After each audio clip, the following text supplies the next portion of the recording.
Kasako Media, tunaangazia maisha, tunaandika kesho. Fursa ya mkoa wa Mbeya kutoa mchango mkubwa zaidi wa kiuchumi katika taifa letu. Na kukuza uchumi wa mkoa wenyewe, lakini kuwa na mchango mkubwa zaidi kwa uchumi wa taifa. Nilikuwa naangalia numbers kwa sababu ya kuja hapa. Ukiangalia nyanda za juu kusini, kwa upande wa kilimo kama ulivyosema mheshimiwa, ndio ambao eneo ambalo linaongoza kabisa. Bila shaka kwa mkoa mmoja Mbeya inaongoza. Lakini kwa jiografia yetu, nyanda za juu kusini ina takriban 1/5 ya eneo lote la nchi. Kwa maana ya 20%. Kwa hiyo kama tutakuwa na square meters, kati ya kila square meter 5 basi 1 itakuwa ni nyanda za juu kusini. Lakini kwenye mchango wa pato la taifa tuko 15%. Kwa hiyo tuna eneo 20%, tunachangia 15%.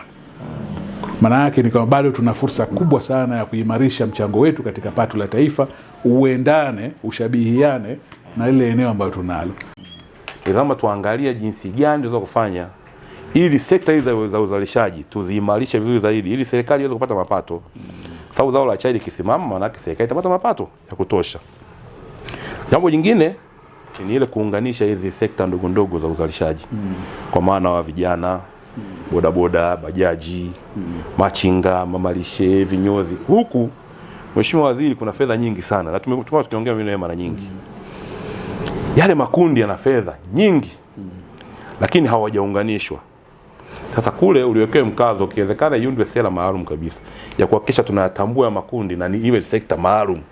Sababu kule sasa hivi wako vijana wa vyuo vikuu wanaendesha bodaboda, wako vijana wa vyuo vikuu ni machinga, wana elimu zao kabisa. Kwa hiyo tukiwatengenezea mifumo rasmi, ni fedha nyingi sana tunaweza kuzikusanya kule na wakaja kuwa baadaye walipaji kodi wakubwa, lakini wakasaidia kwenye sekta za uchumi kwenye nchi yetu. Imani yetu kwamba uzalishaji wa dhahabu ndani ya wilaya yetu ya Chunya utaongezeka. Sasa hivi tuna wastani wa kuzalisha kilo 400 kwa mwezi. Na kwa wachimbaji wadogo kwa Tanzania, Chunya ndio tunaongoza. Tunazalisha kilo 400 kwa mwezi. Kwa hiyo tunaamini tupata umeme wa uhakika na survey zikiweza kufanyika za kutosha, imani yetu tutakwenda kwenye kilo 450 mpaka kilo 500 na uchumi wetu utazidi kukua. Mwaka jana kupitia mfuko mkuu tuliweza kuchangia zaidi ya bilioni 76 wilaya yetu ya Chunya kwenye upande wa dhahabu tu pekee yake. Lakini pia upande wa pili ambako tunalima tumbaku, pia tumekuwa ni wazalishaji wakubwa. Tuseme kwa Tanzania, Chunya tunaweza tukawa ni wa kwanza kwa wachimbaji, kwa wakulima wadogo wa tumbaku, kwa sababu maeneo yote tunaolima tumbaku, mkoa unaoongoza ni mkoa wa Tabora, unalima mkoa mzima. Lakini sisi kwa mkoa wa kitumbaku wa Chunya tuko wilaya moja na ni tarafa moja tu pekee yake ambayo inalima.